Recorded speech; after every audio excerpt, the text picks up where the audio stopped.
غنيمة رمضان.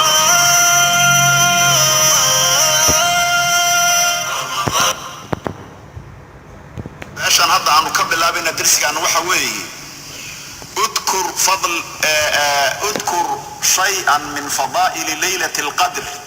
ليلة القدر فضائل هذا قيب او نوغا شيغويا ليلة القدر فضائل بدن بي لهداي.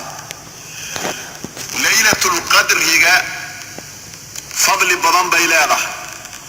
فضائل هذا waxa kamida waxay ka khayr badan tahay kun bilood oo aan laylatul qadri ku jirin bay ka khayr badan tahay sida ilaahay quraankiisa noogu sheegay. waa habeenkii quraanku jumla ilaahay uu soo dejiyay oo samaa dunya la keenay. wuxuu yiri nabigeenu sallallahu alayhi wa sallam man qaama laylatul qadr iimaanan wa ihtisaaban ghufira lahu ma taqaddama min dhanbi. qofkii habeenka laylatul qadriga istaaga oo salaad iyo khayr iyo daaca u istaaga ilaah rumayn iyo ajraad si asagoo uga jeeda dambigiisii hore waa la dhaafo yiri nabigu alayhi salaatu wasalaam. waa dambiga saqaa'irta aweeyaan duruubta yararka ah. xadiiskan imaam al-bukhari baa wariyay.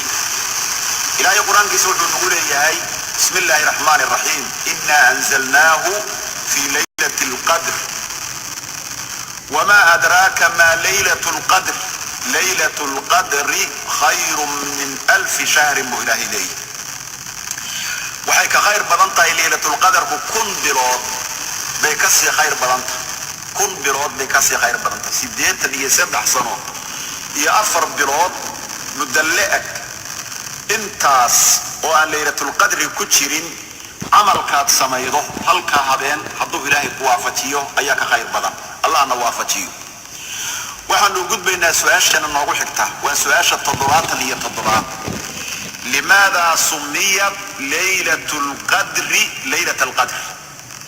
ليلة القدر محمد عن لوغو بحي هبينكي قدرك يعني محل لوغو بحي وحال لوغو بحيي ولشرفها ويا ولعظم قدرها ولشرفها عند الله.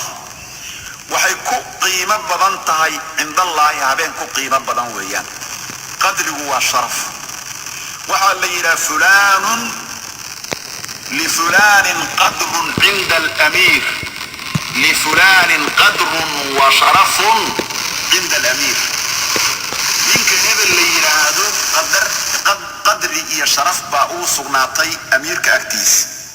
marka waa habeenkii sharafta weeyaan saasa loogu bixiyay. magacyada asbaabta loogu baxshay qaybo kale oo lagu tilmaamana culimadu way sheegeen. waxaanu isweydiinaynaa su'aasha noogu xigta 78 laylatul qadriga wa kayfa nudrikuha sideen ku haleeli karnaa laylatul qadriga xageen ka raadinaa wa ina nadlubuha. laylatul qadriga waxa laga raadiyaa bisha ramadaan oo dhan. bisha ramadaan oo dhan baa lagu dhex qariyay. bisha ramadaan oo dhan baa lagu dhex qariyay laylatul qadr. haddii la isweydiiyo xikmadda loo qariyo waa maxay waxa weeyaan liyajtahida as-saa'imu fi kulli shahr. waa qofka soomani bishoo dhan inuu dadaalo darteed baa loo qariyay. saasa loo qariyo weeyaan si qofka soomani bishoo dhan u dadaalo laylatul qadriga bishoo dhan baa lagu qariyay. waxa la mid ah tusaale ahaan اسم 99 ka magaco ilaahay maxaa ku jira اسم la yiraahdo ismullahi al-a'zam. ismullahi al-a'zam waxa lagu dhex qariyay sooma asmaada ilaahay maxaa lagu dhex qariyay si qofku asmaada ilaahay oo dhan mid walba ilaahay ugu bariyo oo ridiis ugu raadiyo. waxa kale la yiraahdaa saacatul ijaabada maalinka jumcada maxaa lagu dhex qariyay saacatul ijaab maxaa lagu dhex qariyay saacatul ijaabada si maalinkoo dhan loo dadaalo baa loogu dhex qariyay. waxa kaloo la yiraahdaa yani waxa weeyaan qiyaamadii waqtigii dhiciradiya saacadii qiyaamo waa la qariyay. xigmadda waqtiga nala ogeysiin waayo waa maxay waa inuu qofku mar walba khaa'if ahaado oo dadaalo oo cabsi dhicidaas iyo arrinta imaashadeeda ka baqa weeyaan.